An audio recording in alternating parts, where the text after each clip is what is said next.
नमस्ते भक्तों, जय जय श्री राधे श्याम। आज फिर एक बार हमारे साथ अनुपमा जी आज के पॉडकास्ट में हैं। लास्ट पॉडकास्ट में आचार्य अनुपमा जी के चैनल पर काफी साधकों का पॉजिटिव रिस्पांस आया था। काफी साधकों ने उनसे डायरेक्ट कांटेक्ट करने की भी कोशिश की थी, जिसमें वो अपने श्राद्ध पक्ष और पितृपक्ष या फिर अपने जो उनके पूर्वज हैं उनके बारे में और बेहतर समझ सकें। हालांकि हम सोच रहे हैं कि आप तक ये इस तरह की ज्ञानवर्धक पॉडकास्ट की एक सीरीज शुरू की जाए, और अगर आपके पास भी इस तरह के कोई टॉपिक हैं जिसमें आप चाहते हैं कि आप डायरेक्टली आचार्य अनुपमा जी से कुछ सवाल कर सकें, तो आपके सवालों का और आपके टॉपिक्स का हार्दिक स्वागत है। तो आज फिर हम अनुपमा जी का स्वागत करेंगे। हरे कृष्ण अनुपमा जी। कृष्ण बेटी जी। जय जय श्री राधे। आज हाँ, आज हमारा जो हमने आज जो विषय चुना है, जनरली जो भी साधक होते हैं या भक्तजन होते हैं या जो भी भक्ति की दिशा में अपना पहला कदम बढ़ाते हैं, तो सबसे पहला साधकों के जीवन में एक जो पड़ाव होता है वो मंत्र साधना या जाप करना होता है। तो आज हम बात करेंगे मंत्र जपना या मंत्र साधना या जप करना और इससे जुड़े हुए बहुत सारे पहलुओं के बारे में। तो सबसे पहले मैं आपसे जानना चाहूंगी अनुपमा जी कि मंत्र साधना क्या है। नमस्कार आपके सभी दर्शकों को और आपको भी ज्योति जी। देखिए, बहुत सुंदर और मेरा सबसे फेवरेट टॉपिक है ये मंत्र साधना। जब भी, क्योंकि आप अगर स्पिरिचुअल हैं और स्पिरिचुअल पाथ पे हैं, तो बिना इसके राइट तो आपको इम्पॉसिबल है। हाँ, इस मंत्र साधना को समझने से पहले एक छोटा सा प्रैक्टिकल ले लेते हैं, क्योंकि हम्म। आजकल की युवा पीढ़ी और हम भी जैसे कि लॉजिक के पीछे बहुत काम करते हैं। और बिल्कुल। जिन्हों चर्निंग का मतलब क्या होता है? मंथन। मंथन। जब आप अगर मथनी से मलाई को या दही को मथते हैं तो मक्खन फॉर्म होता है। और मक्खन मक्खन फॉर्म होने के पीछे जो प्रोसीजर है, वो चर्निंग कहलाता है। हाँ। अब बेसिकली क्या होता है? आपके शरीर में चर्निंग पॉइंट कहाँ है? आपकी ये जीवा। यहाँ आपका अग्नि तत्व होता है। यहाँ आपका अग्नि तत्व होता है। और हम्म। यहीं से आपका चर्निंग भी स्टार्ट होता है। मतलब, जब आप हम्म। मंत्र साधना करते हैं तो कहाँ से करेंगे? अपनी जीवा से। अपनी जीवा से, अपने मुख से। तो this is your churning point. Once you are going to chant the mantra, एक बार जब आप मंत्र उत्पत्ति और मंत्र साधना की तरफ जब अ, मुख होते हैं उनका, तो आप क्या होता है, चर्निंग करते हैं। सपोज कीजिए आपने बोला राम राम राम राम राम। नाउ ये राम राम राम तो दही की तरह आपने स्टार्ट कर दिया चर्निंग करना। और इसका रिजल्ट यानी जो मक्खन होगा, वो इस तरीके से होगा और इतना बेनिफिशियल होगा कि इसका स्वाद आप लाइफ होल रखते रहेंगे। तो this is some practical knowledge जो आपके अग्नि तत्व से लेके इस चर्निंग पॉइंट से लेके एक मक्खन की तरह फ्रूटफुल रिजल्ट देती है। ओके। अब मंत्र साधना होती क्या है? देखिए, हमारे सनातन धर्म में ऋषियों मुनियों द्वारा वैदिक शास्त्र के अनुसार मंत्र साधना का सर्वोपरि और सबसे प्रथम साधना बोली जाती है। ऑल्दो हमारे शास्त्रों में सबसे वैदिक जो पुराना और फर्स्ट मंत्र है, वो ओम हुआ। और ओम हम्म। के बाद गायत्री मंत्र की उत्पत्ति हुई, जिसे गायत्री मंत्र से ही सूर्य की उत्पत्ति हुई। जब जी। आप ज्योतिष उपनिषद वगैरह पढ़ेंगे तो आपको पता चलेगा कि गायत्री मंत्र से ही ओम भूर्भुव से ही सूर्य की उत्पत्ति हुई थी। इसी तरह से मंत्र साधना चलती रही। अब मंत्र कितने तरीके के होते हैं? सबसे पहले हम ये बात करते हैं। देखिए, मंत्र आपके चार तरीके के होते हैं। वाचक, उपांशु, मानसिक और एक आपका अजपा जप। जी। वाचक, जब आप साधना की प्रथम पड़ाव पे होते हैं और आप बोल बोल के मंत्रों का उच्चारण करते हैं। जी। रिमेम्बर योर स्कूल डेज, जब आप हम्म। ए, एप्पल, बी, बॉल करके बोलते थे, तो जब जी। आप फोनिक्स में आने लग गए और आप अब जब सेंटेंस मेमोराइज करते हैं, तो you don't need to recognise A, apple, B, ball. आप यस। डायरेक्ट बोलने लग जाते हैं। बोलने तो लग जाते हैं। पहला जब साधक बिल्कुल पहला जब साधक फर्स्ट पड़ाव पे अपने होता है मंत्र साधना की, तो वाचक होता है। ये जो साधना होती है वो बोल बोल के मंत्रों के उच्चारण से की जाती है। लेकिन अच्छा। इसमें आपको बहुत सारे कॉशंस भी रखने पड़ते हैं और ये साधना धीरे धीरे असर करती है। तो मंत्र भी आपके मंत्र चोरी होते साधना, हैं।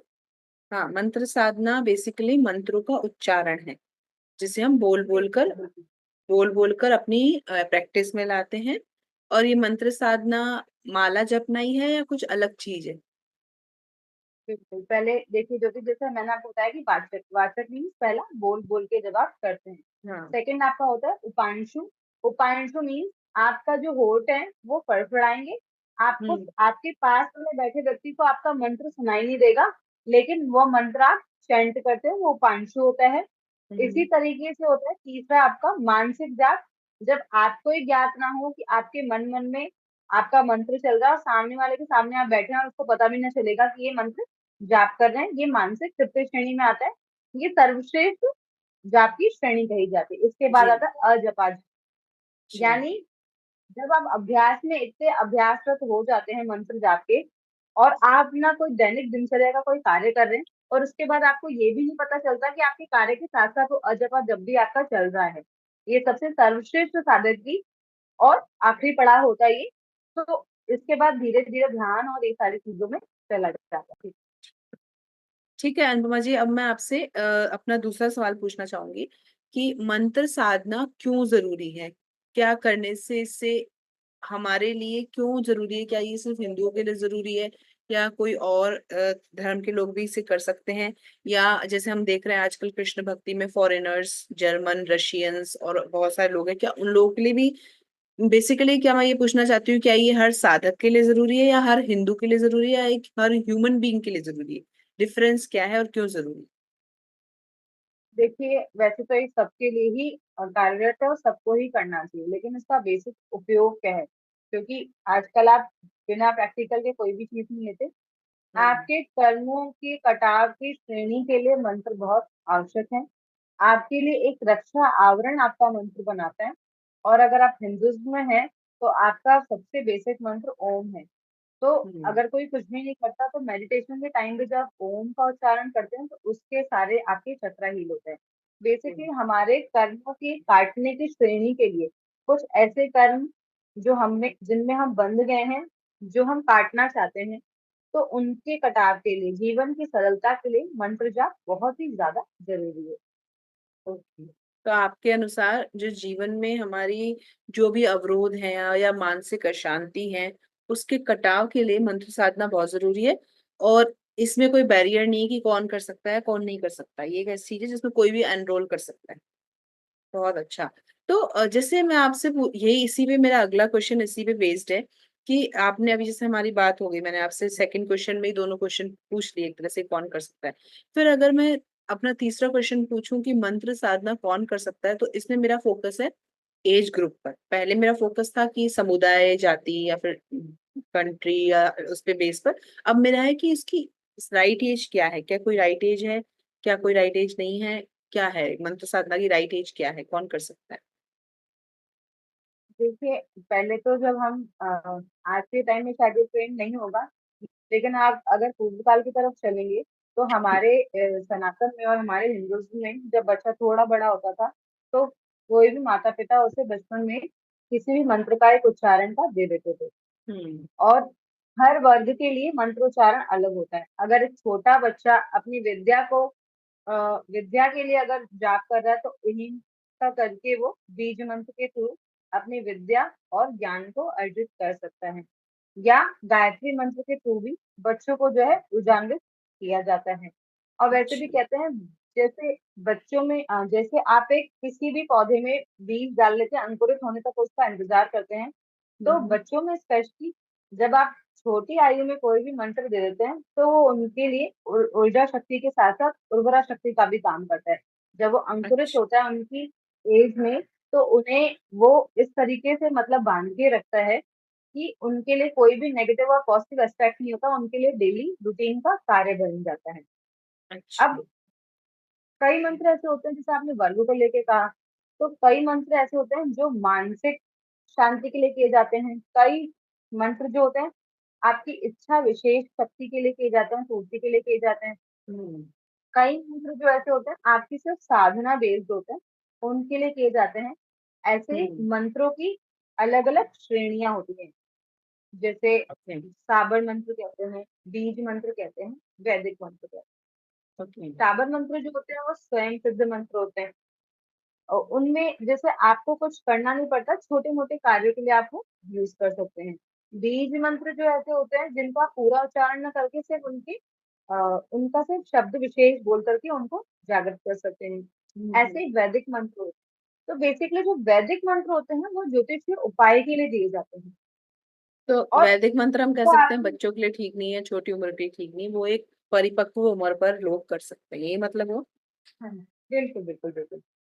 ये जैसे आप किसी इच्छा शक्ति के लिए या अपने ग्रह दशा के संबंध में जब वो पढ़ते हैं तो वैदिक मंत्रों का बहुत जल्दी से और सीधे सीधे नहीं किया था, जब तक कि आपको कोई प्रिस्क्राइब ना करे, जब तक कि आप उनके बारे में जानते नहीं।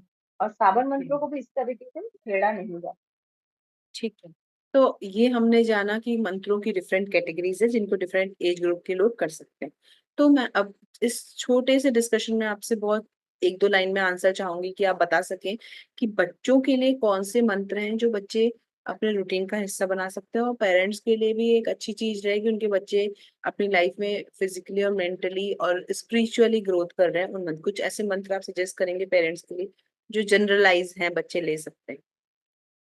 बिल्कुल, बहुत ही ईज़ी है। देखिए, अब इसमें भी वर्ग विशेष श्रेणी आ जाती है। जैसे बच्चा बहुत छोटा है, तो प्रारंभिक अवस्था में से जैसे ओम का कहते हैं उच्चारण करते हुए माता-पिता साथ बैठे हुए बच्चे के साथ कोई भी एक दिनचर्या के किसी भी एक क्षण में आप उसके साथ बैठे उच्चारण कीजिए, सो दैट हम्म। उसकी प्रैक्टिस में ये चीज़ आ पाए थे छोटे बच्चे के लिए।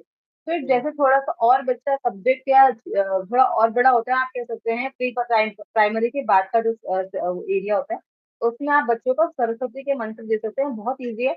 जैसे एक आध यहाँ मैं बताना चाहूँगी, जिन बच्चों को स्टडीज़ के लिए जैसे दिक्कत हो रही है, तो वो दे सकते हैं ओम, ऐं, वाणी, स्वाहा। ये बहुत ही सिंपल है। ऑल्दो अगर आप ये भी मंत्र बच्चों को नहीं दे सकते तो ऐहिम, ऐहिम सरस्वती का बीज मंत्र है। वो बच्चे बोलकर भी अपना जो है दिनचर्या या अपनी स्टडीज़ स्टार्ट कर सकते हैं। ओके। इसके अलावा सरस्वती के बहुत सारे ऐसे मंत्र हैं जो बच्चे बोल सकते हैं। नहीं तो सबसे अच्छा है बच्चे गायत्री मंत्र का उच्चारण माता-पिता उन्हें करवाएँ और बच्चा फिर धीरे-धीरे उसे मन में थोड़े और वर्ग ऊपर के बाद जैसे बच्चा समझने लग जाए, एटलीस्ट 9 ईयर्स का हो, फिर बच्चा मन ही मन में अपने दिन के अच्छा, सूर्योदय मैं से यही पहले आपसे दिन पूछने वाली की थी, कोई स्पेसिफिक टाइम। बिल्कुल, क्योंकि देखिए गायत्री मंत्र जो होता है, वो सूर्य उदय और सूर्य अस्त के 1 घंटे के भीतर-भीतर यानी उससे पहले-पहले ही किया जाता है, क्योंकि उसमें सूर्य की ऊर्जा शक्ति होती है। तो और अच्छा। वो भी उसका एक नियम होता है कि हम्म। आपको उसकी आवाज़ सुनाई ना दे, बच्चा मन ही मन बोले। पहले आप बच्चे को रिकॉल करवाइए, फिर उसके बाद जैसे आप जो भी टाइम है, जैसे सूर्य को जल देते हुए 3 बार वो गायत्री मंत्र बोल सकता है, तो दिन की शुरुआत बच्चा इस तरीके से कर सकता है। ये बच्चे का कॉन्फिडेंस भी बिल्डअप करता है, ऑरा क्लीनिंग भी करता है और तो और आपका रिकॉग्निशन भी बढ़ाता है। क्योंकि सबसे बड़ा आपका सूर्य जो होता है, आपका आभा मंडल होता है, आपकी आत्मा होती है और पब्लिक अपीयरेंस होती है। तो अगर ओके। यही वीक है तो आप कहीं भी किसी भी कॉम्पिटिशन या परफॉर्मेंस में अगर जा रहे हैं, तो वो इतना फ्रूटफुल नहीं होता है। ओके। तो भक्तों, यहाँ हमने देखा कि अगर आपके बच्चे बहुत छोटे हैं, उन्हें ज्यादा बोलना नहीं आता, आप उनकी मंत्रों की साधना स्टार्ट कर सकते हैं, करवा सकते हैं ओम के साथ। और जैसे कि आचार्य जी ने एक दो और मंत्र बताए, सरस्वती मंत्र, जो मैं आपको डिस्प्ले पर बता दूंगी या फिर डिस्क्रिप्शन बॉक्स में भी आपकी सुविधा के लिए लिख लूंगी। और सबसे अच्छा है गायत्री मंत्र, जिसका विशेष ध्यान रखा जाए जो सूर्योदय से पहले या सूर्यास्त से पहले, क्योंकि उसकी शक्ति का जो मेन स्रोत है वो सूर्य है। तो सूर्य की उपस्थिति यानी सूर्य जो सन आवर्स होते हैं उसी में उसको बोला जा सकता है। और जी। कितनी बार उसको बोला, 3 बार या 5 बार, कितनी बार उसको बोला जा सकता है? देखिए वही अगर बच्चा छोटा है तो एटलीस्ट आप उसको 3 बार बुलवाइए। थोड़ा बड़ा है 11 या 21 बार मिनिमम, अगर आप अच्छा। गायत्री मंत्र बच्चे से बुलवा रहे हैं तो 21 बार बुलवाइए। ओके। 21 बार भी अगर वो दैनिक दिनचर्या में अगर अपनी बोलता है, तो धीरे-धीरे उसकी ऊर्जा शक्ति बढ़ती है। दैट्स ग्रेट, क्योंकि आजकल बच्चे पढ़ाई को लेकर, कंपटीशन को लेकर ऑलरेडी बहुत ज्यादा अवसाद में रहते हैं, और उनके अंदर कॉम्पिटिटिव फीलिंग्स भी बहुत ज्यादा डेवलप हो जाती हैं। कहीं ना कहीं मैं कहूंगी कि पेरेंट्स का भी कुछ पुश रहता है, सोसाइटी का, पेरेंट्स का, और होड़ एक रहती है कंपटीशन। तो ये जो मंत्र साधना है बच्चों को उन आत्म संयम में बहुत मदद करेगी, मतलब वो अपने अस्तित्व के साथ जुड़े रहेंगे। तो अनुपमा जी, मेरा नेक्स्ट जो क्वेश्चन है, जो पहले मैं पूछ चुकी हूँ, थोड़ा सा उससे मिलता जुलता ही है। पहले मैंने आपसे पूछा था मंत्र साधना क्यों जरूरी है, अब मैं आपसे पूछ रही हूँ इसका क्या लाभ मिलता है। तो मैं चाहूंगी कि आप लाभ में मुझे कुछ पॉइंट्स बताएं, जैसे कि एक जनरलाइज एज ग्रुप की बात भी नहीं कर रही, जैसे कि मान लीजिए क्या मंत्र जाप से अवसाद दूर किया जा सकता है, क्या मंत्र जाप से एंजाइटी दूर की जा सकती है, कोई कोई पुराना रोग ठीक किया जा सकता है, क्या इसका बिल्कुल। मोटा मोटा आप मुझे लाभ थोड़ा सा ब्रीफ कीजिए इसके बारे में। देखिए देखिए हमारे शास्त्रों में नेत्र रोग से लेकर के और कमर दर्द तक में हर चीज का मंत्र दे रखा है। तो मंत्र ओके। साधना उपासना का आप लाभ अगर पूछेंगे तो लाभ तो इट इज वेरी, इसका एंडलेस रिजल्ट है। हाँ, लेकिन अगर आप सबके लिए बोलेंगे तो मैं आपको एक चीज बोलना चाहूंगी। जैसे एक बहुत ही कॉमन हमारा पंचाक्षरी शिव मंत्र है। वैसे भी कहते हैं गृहस्थियों के लिए शिव जी की आराधना सबसे सर्वश्रेष्ठ होती है। तो हम्म। अगर आप ओम नमः शिवाय का जाप पुरुष और महिलाएं नमः शिवाय, क्योंकि ओके। महिलाएं जो है पंचाक्षरी में से ओम नहीं लगा सकती। तो अगर वो इस तरीके से भी साधना या कुछ 5-6 मिनट उसका चैंटिंग करती हैं, तो आपका अवसाद या डिप्रेशन या जो भी आपके माइंड में उलझने चलती रहती है दिन भर का डिप्रेशन, वो भी काफी हम्म। हद तक धीरे धीरे धीरे धीरे हील होने लग जाता है। अब यहाँ लाभ की अगर बात करें तो देखिए स्पेसिफिक अगर आप किसी लाभ के लिए कोई मंत्र जप रहे हैं तो डेफिनेटली होगा। हमारे शास्त्रों में हर एक दुविधा के लिए एक मंत्र साधना दे रखी है। ओके, तो यानी कि अगर किसी को किसी चीज से क्योर करना है तो वो एक राइट स्पिरिचुअल गाइड या एक राइट पर्सन जो उसको बता सके, जैसे कि आप हैं या और भी बहुत सारे हमारे इस फील्ड में आचार्य हैं, ज्योतिष हैं, उसके संपर्क में आकर उनके गाइडेंस में अपना जो बीमारी को क्योर करने का या अपनी किसी भी तरह का बीमारी, हर तरह की मानसिक या शारीरिक, उसको दूर करने के लिए कोई बिल्कुल। मंत्र का लाभ उठा सकता है। ठीक है, थैंक यू सो अगर मच अनुपमा जी। मेरा नेक्स्ट क्वेश्चन है, जैसे मैं अभी मंत्र माला जप करती हूँ, तो कोई अपने इष्ट का ऐसा नाम जो आपको पसंद हो, तो अपने इष्ट का नाम माला पे जपना, चाहे वो आजकल तो लोग चलते फिरते माला जपते हैं या फिर कुर्सी पे बैठकर भी जप लेते हैं, जैसी लाइफस्टाइल होती है वैसे, ऐसा नहीं है कि आलती पालती मार कर ही एक ध्यान केंद्रित करके कर रहे हैं, तो क्या वो भी मंत्र साधना है, या वो जैसे जैसे हम सुनते हैं कि नाम किसी भी तरह लिया जाए जानबूझकर अनजाने में फोर्सफुली क्या कर इग्नोरेंटली, मिलेगा। उसका फल मिलेगा, लेकिन आप धीरे धीरे इसमें अपना मन लगाएंगे, तो क्या वो भी मंत्र साधना का हिस्सा माना जाएगा, या वो या वो अलग चीज है? देखिए अगर आप इसके बारे में जानना चाहेंगे तो पहले तो पुराने तरीके से चलते हैं। मंत्र साधना भी जितनी शुद्धि से होगी उतना ही ज्यादा उसका अच्छा परिणाम होगा। हम ओके। पहले डूब पे चलेंगे फिर डोंट पे चलेंगे। जैसे कि मंत्र साधना के लिए सबसे पहले आपका शुद्ध होना, वस्त्रों का शुद्ध होना आवश्यक है। अगर आप ओके। हाथ धो के माला शुद्ध करके किसी स्पेसिफिक आसन पे करते हैं तो उसका इफेक्ट और ज्यादा अच्छा होगा। जैसे हम किसी कार्य विशेष के लिए, जैसे हम क्लाइंट्स वगैरह को किसी को भी देते हैं, जब हमारे पास कोई जातक आता है तो हम इससे इस तरीके की साधना के लिए बोलते हैं। अपना आपका एक कुशा का या फिर ऊनी एक आसन होना चाहिए, आपके पास जल होना चाहिए, आप नहाए धोए साफ सुथरे वस्त्रों में होने चाहिए। किसी कार्य विशेष की सिद्धि के लिए आप संकल्प लेके करेंगे, वो वेरियस टाइप के जो जैसे आपकी इच्छा होगी या ग्रह दशा होगी उसके अकॉर्डिंग आपकी मंत्र साधना होगी।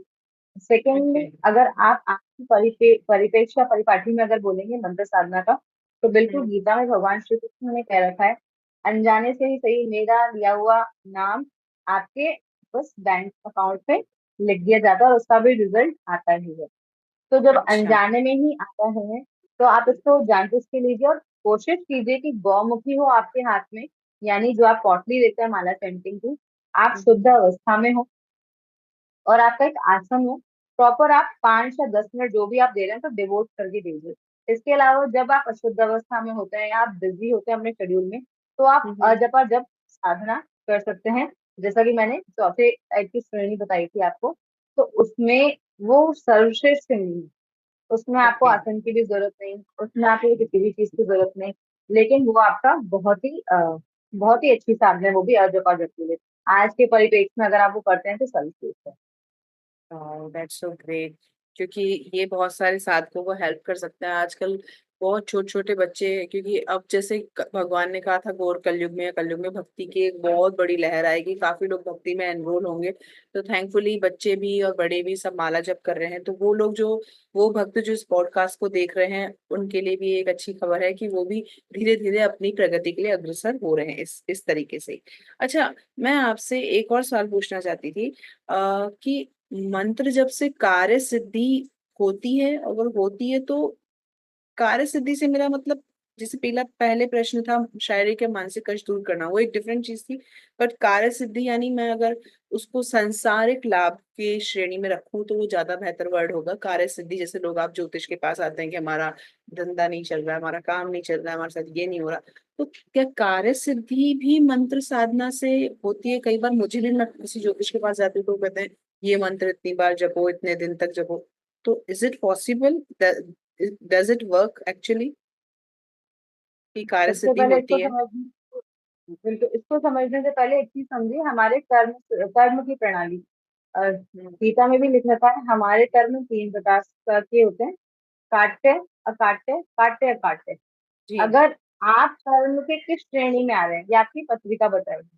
हम्म। काट्य काट्य में आ रहे हैं तो कुछ कर्म ऐसे होते हैं जो मंत्र साधना, अनुष्ठान, पूजा पाठ विषय से कट हम्म। जाते हैं, उनको आप काट सकते हैं, वो आपके काट्य हम्म। कर्म की श्रेणी में आते हैं। तो अगर जी। आप वो कर रहे हैं तो डेफिनेटली आपको वर्क होगा।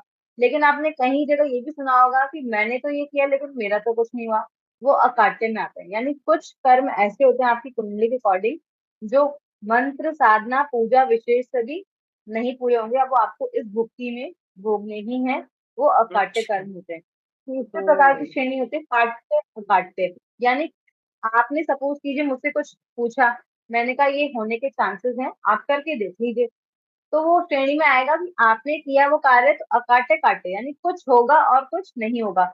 उस कार्य अनुष्ठान की अवधि पूरी हो गई तो उसमें हम्म। से आपका 50% कार्य तो हो गया लेकिन 50% नहीं हुआ, तो 50% जो था आपका अकाट्य कर्म था, और जो 50% फुलफिल होगा वो आपका काट्य कर्म हम्म। था। तो ये हम्म। चीज हमेशा याद रखनी चाहिए ज्योतिष को भी। जब आप कुंडली देखते हैं तो सामने वाले को आप बिल्कुल आश्वासित होकर मत बोलिए कि कार्य हो ही जाएगा। उसी कुंडली विशेष में वो कॉम्बिनेशन देखिए, वो चीजें देखिए कि इसके कर्म किस प्रणाली के श्रेणी के हैं, क्योंकि हमारी कुंडली में पंचम, नवम और दशम इन सब चीजों को बताते हैं हमारे कर्म भी। अच्छा, तो मतलब कार्य सिद्धि होती है, आपके कर्म में कुछ हद तक कट सकते हैं या इजी हो सकते हैं, बट अगर आपका प्रारब्ध बहुत स्ट्रांग है, लिखा हुआ है, तो आप उसका प्रयास ना करें तो बेहतर है, ऐसा कुछ? या उस, नहीं, देखिए साधना फिर भी करनी चाहिए। डेस्टिनी अच्छा। Can be rewritten, you have to try your best, आपको अपनी तरफ से पूरी कोशिश करनी चाहिए। आगे होना ना होना ईश्वर के, वैसे भी गीता में कृष्ण भगवान ने कहा है कर्म कीजिए फल की इच्छा ना कीजिए। तो इसका हम्म। मतलब ये नहीं है आप सिर्फ हाथ पे हाथ रख के बैठ गए। साधना हाँ। वैसे कीजिए, इस जन्म में ना सही अगले जन्म में, या इस पड़ाव पे ना सही अगले किसी कार्य पड़ाव पे आपको हाँ। साधना विशेष बिल्कुल। जरूर काम आएगी। हाँ, ये मैंने भी सुना है कि इस बार आपको ना काम आए पर अगली बार जरूर काम आ सकती है। तो काम एक आखिरी मेरा प्रश्न है आपके लिए, हम बढ़ते हैं इसको समापन की ओर। मंत्र जप के कुछ नियम जो आप बता सकते हैं, किस अवस्था में करनी चाहिए? जैसे आप तो थोड़ा बहुत बता भी चुकी हैं कि शुद्ध वस्त्र, शुद्ध, फिर भी कोई स्पेसिफिक टाइम या स्पेसिफिक समय कुछ भी ऐसा जिससे हमारे साधकों को हेल्प मिले? देखिए ज्योतिष संस्था वाले मंत्रों को भी सुनिए आप। मंत्र अगर आप कोई गुरु मंत्र जप रहे हैं तो उसमें मुझे हम्म। आपको बताने की जरूरत नहीं है। जब आप गुरु मंत्र या गुरु दीक्षा लेते हैं तो उसमें आपको कुछ एक डेडलाइन दी जाती है कि हम्म। आपको सुबह ब्रह्म मुहूर्त या अमृत वेला में उठना है, आपको सात्विक भोजन लेना है, जी। आपको इतनी माला जाप करनी है, इस तरीके से करनी है। तो वो तो जी। देखिए बिल्कुल विशेष और स्पेसिफिक है, और ये नियम किसी को तोड़ना भी नहीं चाहिए। जी। तो और संध्या के टाइम पे भी आपको रात को सोते टाइम ऐसे करना है। एक तो आपके मंत्र हो गए, गुरु मंत्र हो गया, और गुरु मंत्र में ज्योति जी ट्रस्ट में इतनी शक्ति होती है कि जो मैं यहाँ काट्य काट्य वाली बात कर रही थी, तो अकाट्य कर्म भी कट जाते हैं, अकाट्य हाँ। कर्म भी कट जाते हैं। अगर हाँ, अगर आपकी साधना प्रखर है, आपका गुरु पे विश्वास प्रखर है, तो आपके अकाट्य कर्म भी कटेंगे, अच्छा, या आपको मैं रिजल्ट आपको उसका थोड़ा सा मिलेगा। रोकना चाहूंगी। मेरा एक सवाल है, जैसे मैं अपने इष्ट का नाम लेती हूँ माला पर मेरा जो गुरु मंत्र है उसको नहीं लेती, मैं सोचती हूँ चलो मैंने इष्ट का नाम ले लिया, तो क्या मैंने दोनों को सेपरेटली लेना चाहिए, या कम से कम एक माला अपने गुरु मंत्र की भी करनी चाहिए, जैसे आप कह रही हैं अगर ये। देखिए, अगर आपने गुरु दीक्षा ले रखी है तो डेफिनेटली आपको गुरु मंत्र भी लेना चाहिए। उसकी कुछ भी होती है, जैसे आप मॉर्निंग में ले लीजिए, इवनिंग में ले लीजिए, 2 टाइम तो आपको लेना होता है, लेकिन आपको बहुत ज्यादा बिजी स्केड्यूल है, तो आप दिन में किसी भी एक समय पे ले सकते हैं। दूसरा, आपने कहा अच्छा। मैंने कोई और मंत्र शुरू किया, तो वो आपने नहीं शुरू किया। पहले तो मैं क्लियर करूंगी, आपके पूर्व जन्म में उस मंत्र की साधना अधूरी हाँ छोड़ के आए थे, और हाँ आपने इस बिल्कुल। जन्म में आके वो शुरू कर दी। आपने सुना हाँ। होगा, लोग ये कहते हैं कि हम ऊपर क्या लेके जाएंगे, यहाँ मैं लोगों का एक हम्म। मिथ क्लियर कर दूं। आप ऊपर भी लेके जाते हैं, लेकिन क्या लेके जाते हैं ये किसी ने आपको नहीं बताया कभी। आप देखिए, जो भी साधना अगर आप पिछले जन्म से करके आ रहे हैं, वो आपके इस जन्म में फ्रॉम द बिगिनिंग नहीं स्टार्ट होगा। वो आपका जहां पे आपने छोड़ा था, from there it is going to begin. तो अगर आप इतना बड़ा पार्ट है और उसमें से इतना पूरा करके आए हैं, तो अब यहाँ से ही ये आगे शुरू होगा, ना कि यहाँ से शुरू होगा। तो खाली हाथ कोई नहीं जाता। अगर आप मंत्र वाओ। साधना पूजा कर रहे हैं, तो ये आप ऊपर लेके जा रहे हैं, और नेक्स्ट दैट्स अ रीबर्थ के रियली लिए आप ग्रेट अपना सोल लर्निंग। कर रहे हैं। वाओ, वास्तव बिल्कुल। में it was really an eye opener thing last में जो आपने बोली, कि पहली बात तो मैंने खुद से शुरू नहीं किया, ये ईश्वर ने ही शुरू करवाया, क्योंकि कुछ मेरी साधना या कुछ मेरे संचित पुण्य कर्म बाकी रहे होंगे, जो मुझे इस जन्म में नारायण तत्व जानने को मिला, या हम जैसे बहुत सारे ऐसे भक्त हैं जिनको नारायण तत्व जानने को मिला, और उनकी साधना यहाँ से शुरू हुई।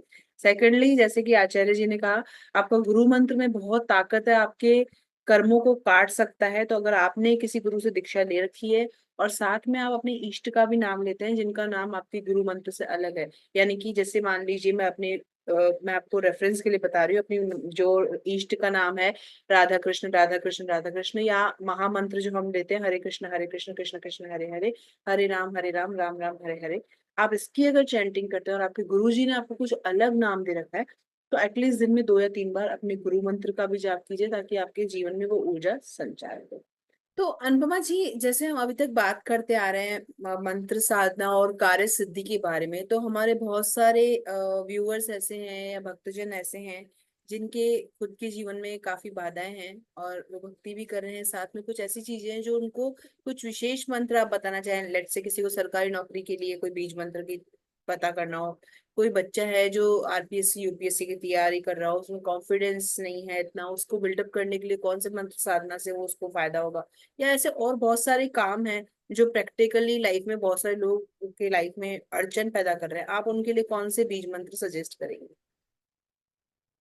बिल्कुल ज्योति जी, यहाँ मैं आपको बताना चाहूंगी, राव सर के दिए हुए कुछ एक बीज मंत्र हैं, और कुछ एक गुरुजी, मेरे गुरुजी द्वारा दिए हुए हैं। तो जैसे कि आपने कहा कि गवर्नमेंट जॉब के लिए, तो देखिए जी। गवर्नमेंट जॉब के लिए है ओम धृणी सूर्य आदित्य ओम। ये राव सर के द्वारा दिया गया है।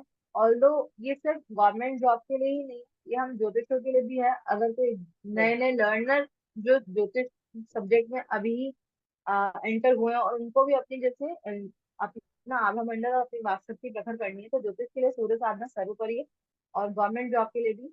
तो ये वाला मंत्र ओम धृणी सूर्य आदित्य ओम, ये जाप कर सकते हैं आप, एक माला कर सकते हैं, अच्छा। पूर्वाभिमुख होकर कर सकते हो। तो ये आपको काफी हेल्पफुल रहेगा। अब जैसा कि आपने देखा, आजकल लोगों के पास सब कुछ है, या छोटे छोटे बच्चों में, ये जो टीनेजर्स है, यंग है, उनमें कॉन्फिडेंस नहीं होता है। तो बिल्कुल। उनके लिए उनके लिए बहुत अच्छी चीज है, आप अपना कॉन्फिडेंस बिल्डअप करने के लिए ओम भीम हम सह, ओम भीम हम सह, ये एक माला जाप आप कर सकते हैं। सूर्य उदय के समय करिए, तो और भी ज्यादा अच्छा रिजल्ट देगा, क्योंकि किसी कार्य विशेष सिद्धि के लिए कर रहे हैं। अच्छा। धीरे धीरे देखेंगे आप 45 डेज के बाद में, क्योंकि कोई भी मंत्र सिद्ध होने में थोड़ा समय लगता है, और जब वो रिजल्ट देता है तो परिपक्व हो जाता है। तो आप कोशिश कीजिए, सूर्योदय के समय उठिए, नहा धो के अपना आसन लगा के ओम ह्रीम हम सह सूर्य मंत्र का जाप कीजिए। धीरे धीरे आपका पब्लिक अपीयरेंस कॉन्फिडेंस भी बिल्डअप होगा। अब जैसे जो बच्चे हैं, किसी कंपटीशन या किसी कॉम्पिटेटिव एग्जाम की प्रिपरेशन कर रहे हैं, तो वो कर सकते हैं, वो आपका ओम एम वाणी स्वाहा का जाप कर सकते हैं। एक जी। राव की जो बहुत अच्छा मंत्र है, सरस्वती महाभागे विद्या कमलोचने विद्या रूपी विशालाक्षी विद्याम देवी नमस्ते। ये आप अपने दर्शकों को डिस्क्रिप्शन में भी दे सकते हैं। ये भी ओके। सरस्वती का मंत्र कंपटीशन के लिए, विद्या के लिए, और या वो लोग जिनको चीजें मेमोराइज की होती है उनके लिए बहुत हेल्प कर सकता है। एक और चीज, जैसे अगर आप चाहते हैं कि भाई आपका ऑरा भी अच्छा हो और लोगों में आपकी रिकॉग्नाइजेशन भी है, तो गायत्री मंत्र एक ऐसा मंत्र है, मैं हमेशा की तरह दोबारा ही बोलूंगी, ये पहले आपके प्रीवियस कर्मास को कट करता है और उसके बाद आपको इसका रिजल्ट आना शुरू होता है, आपका कॉन्फिडेंस भी बिल्डअप होगा, आपका रिकॉलेशन भी होगा, पब्लिक अपीयरेंस भी अच्छी होगी। तो जो लोग गवर्नमेंट सेक्टर में या ऐसी जिनकी जॉब है जिनको पब्लिक फेसिंग करनी पड़ती है, तो वो गायत्री मंत्र का जाप कर सकते हैं। ओके, वाह दैट्स ग्रेट। मतलब बहुत सारी ऐसी चीजें हैं जो साधक अपने जीवन में चाहते हैं, और अगर वो they can not afford to go to any specialist और आचार्य, और मे भी बहुत सारे सर्कमस्टेंसेस होते हैं, आप स्टूडेंट हैं, आप हाउस वाइफ हैं, आप प्रिपेयर कर रहे हैं घर बैठे किसी एग्जाम की, और आपके अंदर, या आप कोई टीचर हैं या कोई वक्ता है, जहाँ आपको लगता है कोई ऐसे मोमेंट जहाँ आपको बोलने के लिए अपॉर्चुनिटी, आप कॉन्फिडेंस बहुत लो फील करते हैं, तो डेफिनेटली ये बीज मंत्र आपको बहुत हेल्प करेंगे। साथ ही साथ सरकारी नौकरी की तैयारी करने वाले जो भी हमारे व्यूअर्स हैं, वो भी इस मंत्र का सहारा ले सकते हैं। हाँ, ये है कि आपको वो मंत्र उसी समय उसी विधि से बोलना है जो आचार्य जी ने अभी पीछे सारे अपने क्वेश्चन में बताया है, उसी तरीके से उसी समय में लेना है। शुद्धिकरण का ध्यान रखना है, और नियम से करेंगे तो definitely you will find amazing results in those Mantra chanting. So that's all, Anupama ji. It was really very great and interactive section, thoroughly. We have learned a lot of things. बहुत सारी चीजें हैं, हर बार मैं आपका podcast लेती हूँ, हर बार मैं खुद भी बहुत सारी चीजें पता करती हूँ, तो मुझे बड़ा अच्छा लगता है। तो सच में ये बहुत ज्यादा इंसाइटफुल है कि हम हमारे हिंदू शास्त्रों में, धर्म में, ग्रंथों में इतनी चीजें हैं जो अभी तक हिडन है और हमें पता नहीं है, और उनकी सहायता से हम अपने जीवन की एग्जिस्टिंग प्रॉब्लम को जड़ से उखाड़ के फेंक सकते हैं। और इसके अलावा भी अगर आपको कोई ऐसी चीजें हैं वास्तु से रिलेटेड, या आपकी कुंडली में कोई दोष है, या आपको लगता है कि you have done a lot but you are gaining very little और लेस, तो उसके लिए आप डेफिनेटली आचार्य अनुपमा जी से कांटेक्ट कर सकते हैं। मैं इनके नंबर डिस्क्रिप्शन में और डिस्प्ले पर डाल दूंगी। You can directly reach her on her mail ID, either call her anytime on working hours, and she'll be available to sort out your queries definitely. इसके अलावा भी आपको कोई क्वेश्चन हो, आप कमेंट सेक्शन में छोड़ सकते हैं, and we will be overing this meeting as of now. Thank you so much Anupama ji. जय श्री कृष्ण।